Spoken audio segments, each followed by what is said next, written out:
Қайырлы күн, құрметті YouTube каналының көрермендері. Бүгін мен сіздердің назарларыңызға үлкен тақырып бастағалы отырмыз. Яғни орта ғасырлардағы Қазақстан тарихының ең алғашқы әліппесін ашатын ең үлкен қағанаттың біріншісі түрік қағанаты туралы мәлімет бергім келіп отыр. Түрік қағанаты біздің заманымыздың 552-603 жылдар аралығында өмір сүрген алпауыт мемлекет.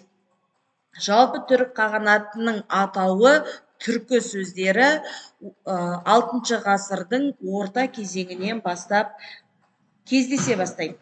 Қытай деректері бойынша 542 жылы олардың атауы түрік теле сөздермен байланысты болып тарих сахнасына шығады. Түркі қағанаты деп аталған кезде үлкен үш терминологиямен келісеміз. Ол түрік, теле, ашина. Түрік ол ең үлкен әскери шонжарлар, мықты, күшті деген сөзді білдіреді. Теле түркі тайпаларының ортақ атауы болып есептелсе, ашина осы түрік әулеттерінің шыққан тегін көрсетеді. Яғни, Қытайдың Сүй кітабында былай деп айтады. Телелердің ата-бабасы суннулардың тұқымы, үрім бұтағы өте көп. Балқаш көлінің шығысындағы тау аңғарларын мекендеп өсіп өніп келеді. Балқаш көлінің оңтүстігіндегі тайпа барлығы 7 тайпа. Бәрінің өз атауы, өз әскери күші бар. Бірақ атаулары бөлек болғанымен, ортақ атаулары теле. Кейін олар шығыс және батыс түрік қағанаттарына қарады деп дерек береді. Ал түркі тайпаларының ең алғашқы атауының кездесуі 545 жылы келген елшіліктердің деректерінде белгіледі. Олар былай деп айтады. Бүгін бізге ұлы мемлекеттен елші келді. Ұзамай біздің мемлекетіміз де өрге өрлейді деп бірін-бірі құттықтай бастады деп көрсетеді. Халқының көңіл күйіне бейімделген Бумын өз алдияры Жужан қағына адал еместігін танытып, Батыс Вэй астанасы Чаньянға жауап ретінде көп тарту таралғы елшілер аттандырып, өз мырзасының жауымен одақ құрады. Түрік мемлекетінің Батыс Вэй және оның мұрагері Бэйчжоу империясының одақтасы ретінде 550 жылдан бастап Бэйцзи әулеті бекіп алған солтүстік шығыс Қытайға қарсы бағытталған шығыс саясатын алдағы ширек ғасырға дейін белгілеп берді дейді. Бұл дерекке қараған кезеңде түркілер жужандардың қол астында болғандығы белгілі. Тіпті жужандардың өзінің деректеріне назар аударсаңыз, түркілерді менің темір балқытқан құлдарым деп атайды. Яғни осы жерден түркілердің темір дәуіріндегі темір балқыту ісінің шебері болғандығын және осы темір балқыту өнерлерін жужандардың өздеріне қарсы керемет пайдаланғанын көруге болады. 545 жылы Цинь империясымен бірлесіп одақтас құрады, жужандарға қарсы соғыс ашып, өз мемлекеттерін құрып алады. Енді назар аударып қарасаңыздар, сонау шығыстан батысқа дейінгі аралықтың барлығы түркілерге назар аударды. Негізгі алғашқы территориясы шығысында Алтай, батысында Каспий, оңтүстік шығысында Қытай, оңтүстік батысында Парсы елі болған болатын. 552 жылы олардың негізін Бумын қаған құрайды. 551 жылы Қытаймен саяси байланыс орнатып, Жужан қанатына соғысып, Анағұйды жеңіп, елхан атағын алады.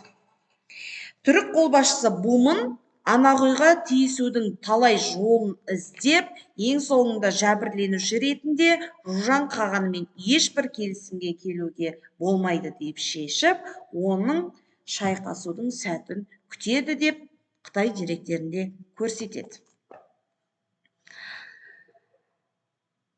Бумын қағанаттың негізін салушы болса, оның ұлы Қара Еске 552-550 жылдары билік құрды. 552 жылы аварларды екінші рет шайқасып, Орхон өзен Буград тауларының етегінде өзі де қаза табады, бірақ оның жасап кеткен еңбегі сол Орхон өзені мен Буград тауларындағы аварлардың жерін түрік қағанатының құрамына енгізіп кетеді. Қара Еске қағанның інісі Мұқан қаған. Ол 553-572 жылдар аралығында өмір сүріп, 552 жылдары, 554 жылдар жужандарды тағы да жеңеді. Оны ұлы даланың шығыстағы қожасы деп атайды.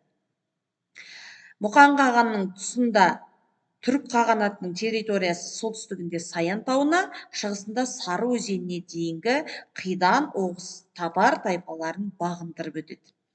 Сонымен бірге Қытай елі түріктерге 100 000 метр жібек матасын салық ретінде төлеп тұрғанда, Қытай деректерінде Мұқан қаған туралы былай деп айтады. Ол қаған шекара сыртындағы барлық еліктердің зәресін ұшырды деп сипаттау енгізіледі.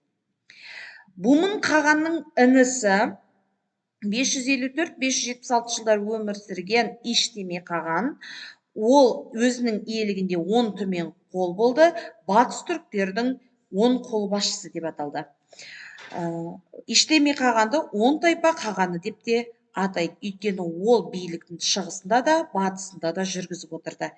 Әсіресе солтүстік Алтай тайпаларын бағындырып, түрік қағанатының территориясын Арал теңізін, Қытайдың Амударияға дейінгі, Ташкенттен Сырдарияға дейінгі аймақтарын түгел бағындырды. Әсіресе ең үлкен басты қарсыласы Орта Азиядағы эфталиттер еді. Византия тарихшысы Менандр Иштемейдің тұсындағы түрік тарихын былай деп жазады. Маниах императорға қағанның скиф жазуымен жазылған хатын алып келді деп көрсетеді.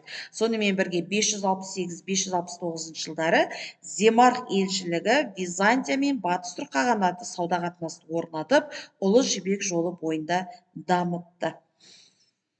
Осы жерде Земарх елшілігін екі оттың ортасынан өткізгені туралы да ерекшеліктері туралы айтып өтеді. Түрік қағанатының келесі билеушісі Тобо. 6 ғасырдың 70 жылдарында түрік қағанаты солтүстік Кавказ бен Қара теңіздің солтүстік жағалауын билеген болатын. 6 ғасырдың екінші жартысында түрік қағанатының билігі бір жолата Азияға жетіп бекітілген. Сонымен бірге Қытай, Иран, Византия сияқты ірі мемлекеттердің қатарында терезесі тең мемлекет ретінде көрсетілді. Өкінішке орай 581-592 жылдары қағанат ішінде билікке талас болып, әлсіреп кетті. 603 жылы Қытай шабуылынан қағанат екіге ыдырап, батыс түрік қағанаты Онок елі деп, шығыс түрік қағанаты Көк түріктер деп аталып кетті. Бұл видеоның соңын тамашалағыларыңыз келсе, келесі видеоға өтіп тамашалауларыңызды сұраймын, және каналға тіркеліп, міндетті түрде бөлісіп отырыңыздар.